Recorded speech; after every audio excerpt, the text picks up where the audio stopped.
Hey, what's up everybody? Welcome back to Kickin' Bass TV. Today's video, we're gonna be talking about our favorite baits to throw for the summertime and giving you guys a couple of suggestions of where to find bass this time of year. So do me a favor, hit that subscribe button down below and let's go.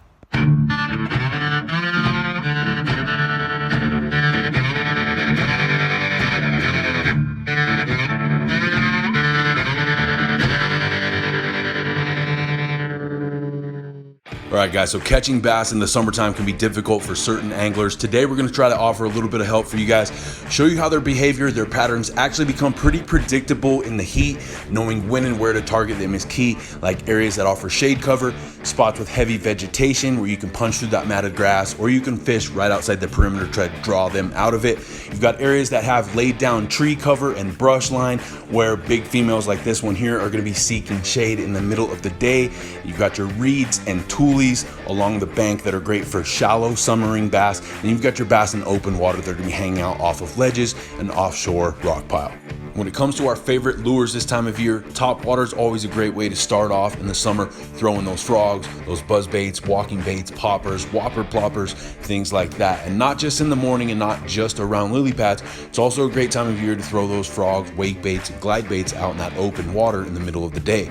After that, my number one go-to for summertime bass is going to be a swim jig with one of our dead ringer swim baits. If you follow the channel long enough, you already know how much success we've had with this combo in the summertime, particularly throwing them around reeds and tules.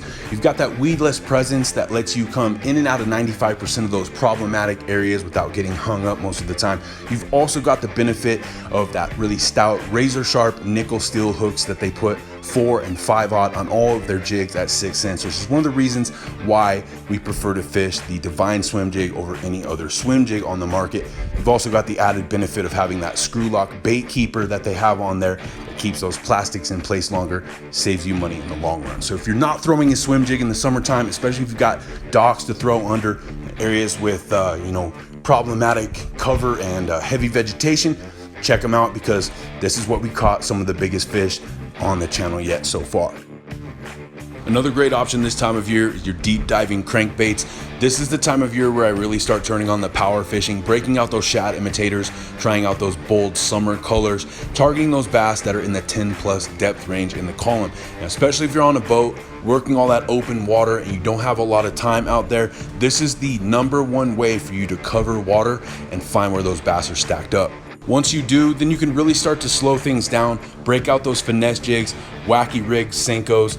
Also like throwing a shaky head this time of year. And when it comes to shaky head, I prefer that Owner Ultra head. It's got the added benefit, just like with the 6-inch jigs, of having that screw lock bait holder design. Not only gonna save you money on plastics, but when you're working with finesse and trick worms, softer formula plastics that are known to tear easily, and you've also got less surface area. So that's an easier way to set that up without having so many problems. And once you do rig it up weedless like you see right here, it also benefits keeping that perfectly straight profile, making sure that that weight is the first thing that comes into contact with the surface. So whether you're throwing it over stacked up offshore bass, or like you are here, you don't want to throw a punching setup and you just want to work the perimeter of that grass line, it's a great option. After that, another one of my year-round go-tos is going to be a Craw, usually Texas rig 95% of the time, unless I'm utilizing it as some sort of a jig trailer. Very versatile year-round bass producer, whether it's fall, wintertime, lower temps, slowing things down, dragging it across the bottom, or working that lower portion of the column, or doing the exact opposite like we are today, summertime, more heat, more sun penetration, working it more aggressively, keeping it subsurface or no lower than that top third portion of the column, trying to entice those suspending summer bass.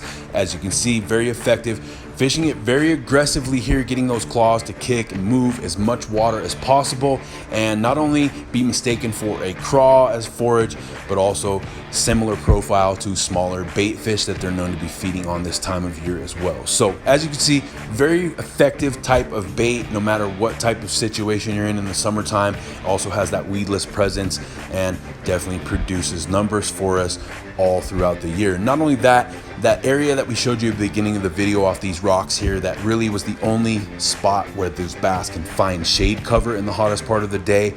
Just to show you how effective that area is, before we took off, we ended up catching another one here, decent size, around a 3-pounder, also on the Texas rig Craw. So something for you guys to check out as well. Another go-to this time of year, smaller swim baits. You've got a lot of waters that are post-hatch with panfish or shad. Emulate that smaller bait fish profile. You've got bass feeding up on them, whether you rig them weedless or with an exposed hook, or if you find that you're having trouble getting a bite, you can add that little bit of extra flash with an underspin blade. Last but not least, year-round go-to for us, the lipless crankbait. You guys know how much I like to throw that old school red half-ounce cotton cordell, and usually we're employing that yo-yo method, especially in the colder weather months, but sort of like we did with the Craw, because it's summertime, we're gonna switch up our retrieval with it this time of year. More or less just burn them straight in, keep them along that lateral line, because they're really great in particular at coming through that sparse grass, that light vegetation without getting hung up or having so much for you to have to clean off your lure every cast. They're also great at enticing that reaction strike because of the noise level you get from that rattle.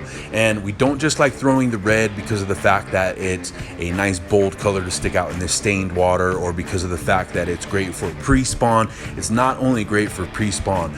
Because of the anatomy of the fish and the way that the cones in their eyes are designed, red and green are the two most dominant colors that they see. So that's one of the reasons why we have so much success throwing red. So hopefully this gives you sort of a foundation of where to start summertime bass fishing, help you increase your success rate out on the water. If you guys enjoyed the video, you know what to do. Do me a favor, hit that like button down below. Subscribe to the channel if you haven't already, because that's the best way to show your support. And I'd love to hear from you guys. So leave me a comment in the comment section. I'll get right back to you. Until next time, guys, I'm D with Kickin' Bass TV. Subscribe!